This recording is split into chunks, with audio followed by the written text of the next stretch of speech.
So welcome to lesson 2, right? We talked about how raising cattle, especially in big animal farming operations, how that can be a really, really bad thing for the environment, but also for us, because we have to be eating the meat that was raised in a very cheap manner, low cost. But the price of that was they're injecting a lot of medicine, antibiotics to the cows so that they don't get sick or die. But we are eating that medication since the cows are being medicated and we're eating the meat. So the top of the food chain, since it's us, we will be affected. So when you're eating a delicious, McDonald's cheeseburger, know that the beef that was made, or the beef that was used to make that patty was raised in that kind of environment.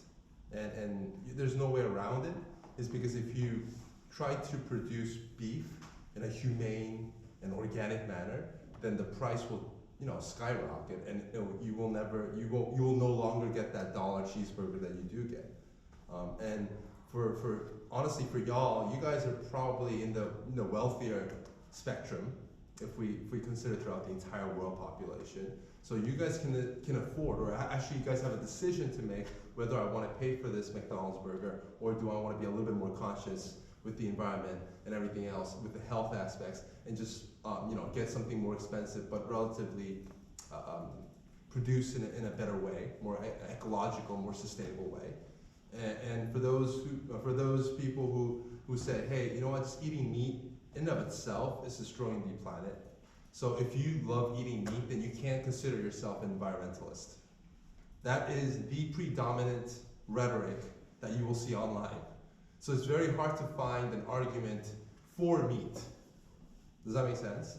And it's designed that way. A lot of people who have a lot of things to say, they will post a bunch of stuff online, and that's what gets posted up, and that's what you'll see on the search engine, right? The results from Google, for whatever you do. When you're trying to connect meat with the environment, most people will say, yeah, we shouldn't be eating meat, and if you're eating meat, if especially beef, then you can't call yourself an environmentalist. Why especially beef? Because beef has the most impact. Remember we saw the video from yesterday, how everything else is here, but beef was all the way up there. So beef has the biggest impact when we talk about greenhouse emissions. Therefore, if you eat beef, then you can't consider yourself environmentalist, which I think is a very harsh thing to say. But again, it is the mainstream rhetoric. And again, I can't have this debate unless I give you both sides of the story. So today we're going to talk about the other side. Okay? So soil. Soil is where we get everything. You want to raise food for stuff that we want to eat, like rice and wheat, corn, stuff like that. We eat it too. But also we use land to grow food for the animals. But also, even if we're not growing food in that particular land, if there's a bunch of grass, we let the sheep, we let the cows go in and start grazing, start eating up the greens. And that's what we use it for. So at some point, even if it's grazing land, then we're trying to produce more meat. And we're going to chop that up and sell it in the supermarkets, right? Now, what you have to understand is greenhouse emissions, making making the earth more warm because of these gases. The best way to do, or best way to alleviate it, minimize this, is to take out the carbon. What is the best way to take out carbon? Not eating meat. Was that? Not eating meat. Not eating meat is going to be one of the key arguments who are vegetarians or who are very environmentally conscious, and they're going to say, hey, eating beef is because you're allowing that production, the CAFO operations to happen. Yeah, we can't do that. But let's just go back to, again, first principles, fundamental levels. How humans, we breathe in oxygen. Animals, we breathe in oxygen and we spit out what? Carbon dioxide. What species is doing the opposite? Trees, plants, vegetation. And they go through a process called photosynthesis. I'm sure you guys know that by now at your age. You should have. You guys are old enough to learn about that. The basic mechanism is sunlight hits the leaves And the chlorophylls in the leaves, they convert, using that, they convert, and the carbon dioxide that they breathe in, they will convert that into oxygen. So trees, vegetations, they suck in carbon dioxide and spit out oxygen so that humans and animals can breathe onto it. So to reduce carbon footprint, do we need more trees or less trees? More trees. Way more trees. Way more trees. Oh, so you're saying that we shouldn't eat trees or plants? We should start Do we eating eat trees? No. Now, even if we don't eat trees, we do chop them off. Why? Because we want to have paper. We want to use chopsticks. We want But then to. you can't provide metal chopsticks. Well, that's true, but I'm just saying there's a lot of use cases for trees, right? You build furnitures with that, right? So a lot of use cases for trees. And also when we talked about the deforestation yesterday with the CAFOs, they're chopping down trees in the Amazon. So what? They can put in what? Factories. Factory farming, animal factories, animal farming in there. So whether it's we're chopping them down so that we can make room for cows, or the soil conditions become worse where vegetation is no longer happening, all of that results to desertification. It's just a fancy word for saying we're getting more deserts, we're getting more dry land that is not suitable to house plants, okay? And this is a estimate from the UN saying that we have only 60 years of topsoil left, and without the topsoil, then our food system will collapse. So what is topsoil? But then how is this helping the con-side? I'm going to explain to you. This is a really complex topic, so I'm trying to go from layers to layers so that you understand the big picture. Once you understand the big picture and the key mechanisms, then you can infer on your own and start building arguments. But unless you have that basic concept and you don't understand it, then it's really hard to get through the muddy issues, and it gets very dirty very quickly. And there's just so much information out there, and it's very loaded, emotionally packed. So unless you know what you're looking for, then you can get bummed out very quickly. So this is really important that you understand this. But UN said we only have 60 years of topsoil left, and we need this to grow food. So what is topsoil? If you look at this little chart here on the right, O, A, B, C, bedrock. O is the very top layer, and then the A horizon is what we call the topsoil.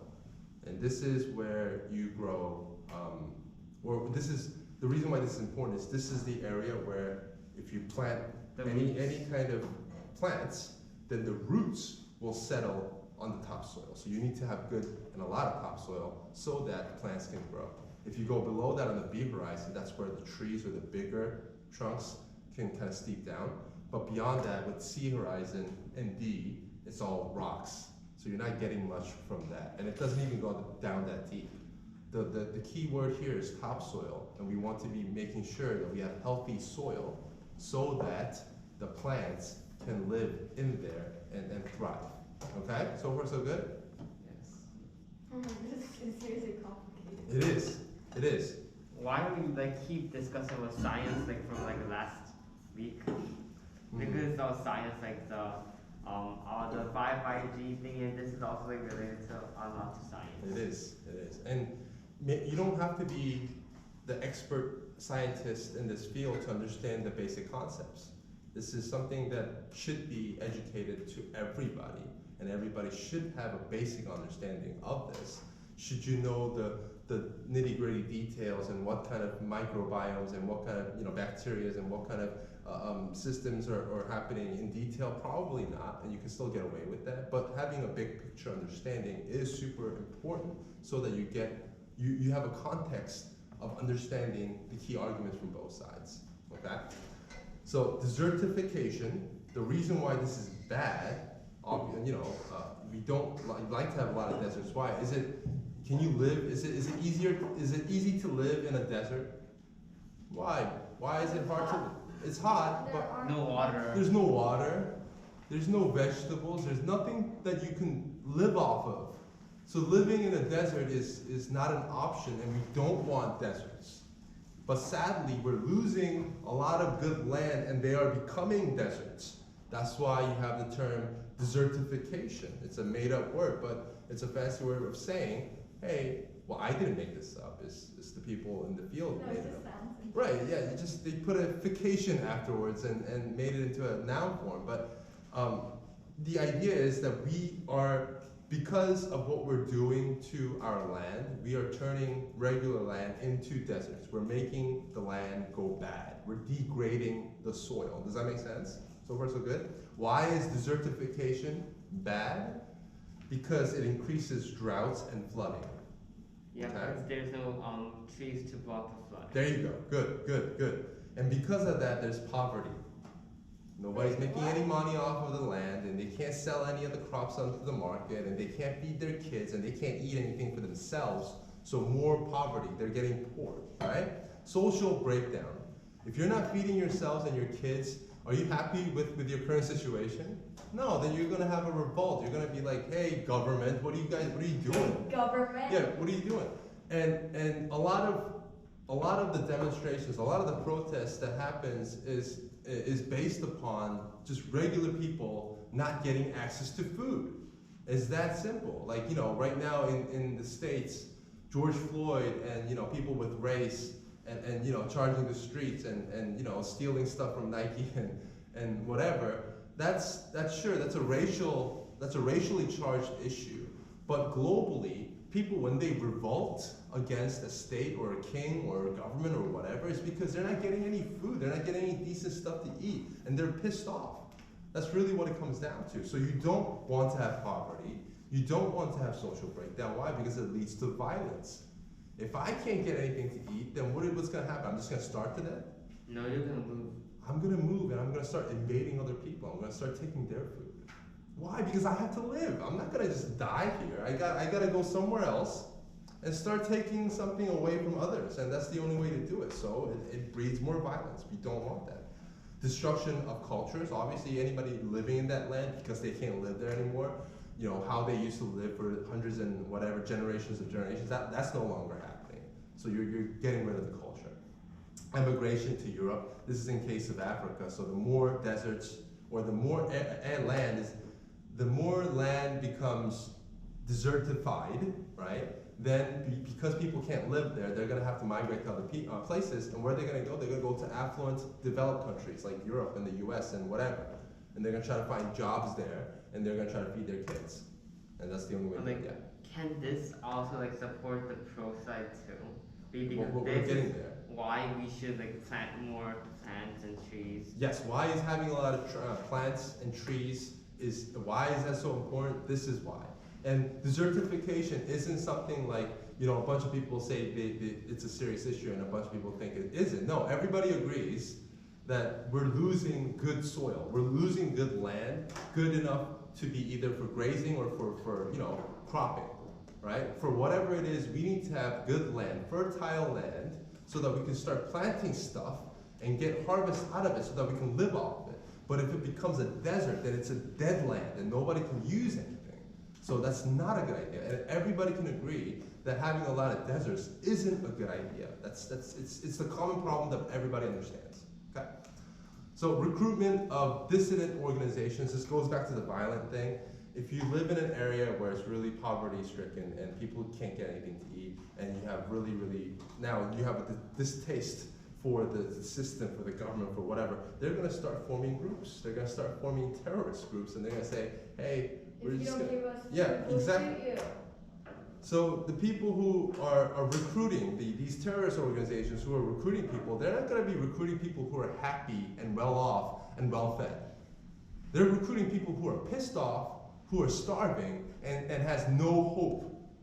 And their only reaction to it is, let's break some stuff. Let's go take it because it's unfair. Does that make sense?